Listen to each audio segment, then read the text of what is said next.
yang di DPR ya berkaitan dengan kasus anggaran ya karena memang ini bolak-balik terjadi bukan hanya satu 2 aja tapi sudah berkali-kali,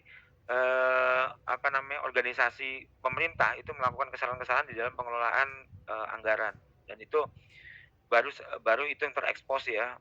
Tapi ada beberapa banyak yang memang sudah terjadi sebenarnya ya. Kebetulan itu yang paling kencang pada saat itu terjadi, eee, apa, pengelolaan anggaran yang tidak sesuai dengan peruntukannya gitu. Jadi terlalu besar anggarannya hanya untuk kegiatan-kegiatan yang kok cuman kegiatan remeh-temeh begini sampai uangnya tuh gede banget untuk apa gitu. Nah itu, kemarin sempat terjadi seperti itu ya. Nah tindak lanjutnya bagaimana kita belum belum tahu, lagi ya kelanjutannya. Nah nah gimana sih, pengelolaan keuangan daerah itu sebenarnya gitu. Nah makanya kita pelajari pada pertemuan 7 dan 8 ya dari pengelolaan daerah. Nah ini slide-nya cukup banyak ada 45 ya teman-teman ya. Jadi ini bisa dipelajari teman-teman. Cuman saya ambil intisarinya dari, pertemuan yang memang kita pelajari pada hari ini gitu ya. Nah, di dalam pengelolaan keuangan daerah ya, kenapa keuangan daerah? Karena memang saat ini yang namanya pemerintahan itu ada pemerintahan pusat dan pemerintahan daerah.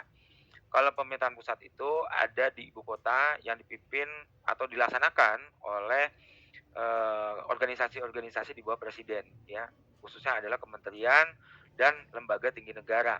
Nah, ini, punya corak berbeda dengan pemerintah yang ada di daerah. Nah, pemerintah daerah ini, eee, merupakan, kelanjutan dari, nuansa atau kelanjutan dari, agenda pemerintah di mana sistem yang awalnya sentralistik menjadi desentralistik, ya. Jadi tadinya sentralisasi menjadi desentralisasi.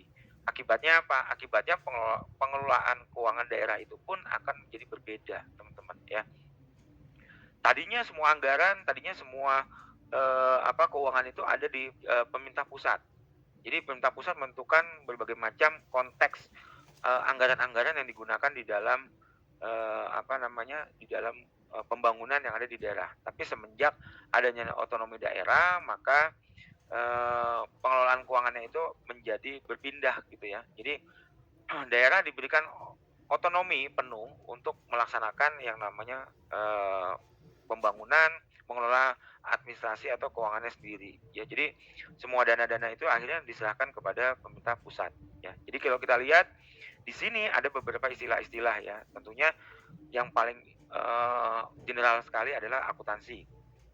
Akuntansi keuangan daerah, kemudian ada rangka konseptual, standar akuntansi, buletin teknis, dan laporan keuangan daerah dan sistem akuntansi keuangan daerah.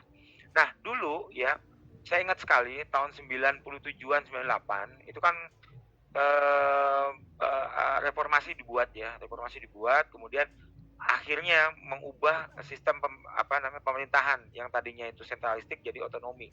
Nah, dengan adanya otonomi ini timbul beberapa keilmuan-keilmuan baru yang ada di dalam, akademis ya, teman-teman ya. Jadi dulu itu, di tahun 2000-an ya, saya mengikuti, perkembangannya, itu sempat ada, kajian baru yang namanya MKD, Magister Keuangan Daerah ya. Jadi dengan adanya otonomi ini di akademik itu menyikapi ya dengan yang namanya MKD, Magister Keuangan Daerah. Jadi ada Eee, apa namanya, satu kajian dari ilmu pemerintahan yang mengkaji tentang keuangan daerah. Nah, keuangan daerah ini sebenarnya masuknya di dalam akuntansi kalau kita mau lihat secara rumpun ilmunya, sebenarnya masuk di akuntansi. Kenapa? Karena dia berbicara masalah bagaimana, sistem informasi akuntansi yang ada di, pemerintahan daerah gitu ya. Jadi dengan otonomi itu tuh, semua berubah teman-teman ya, yang tadinya itu pemerintah tingkat satu, tingkat 2 ya. Nah sekarang pindah gitu loh. Jadi, pemerintah provinsi, pemerintah kota, dan pemerintah kabupaten, seperti itu, ya.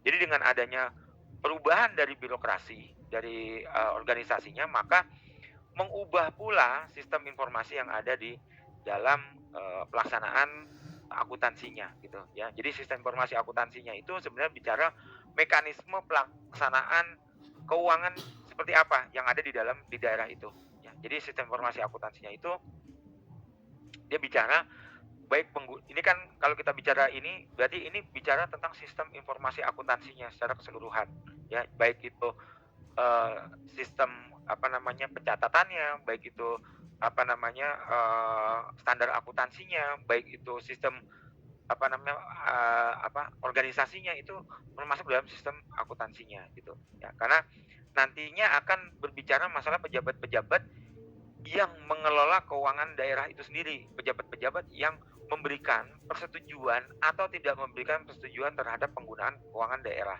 Nah, disitulah nanti akan menjadi, satu ini ya, teman-teman ya, satu, rangkaian di mana satu pihak berkaitan dengan pihak yang lainnya, gitu ya.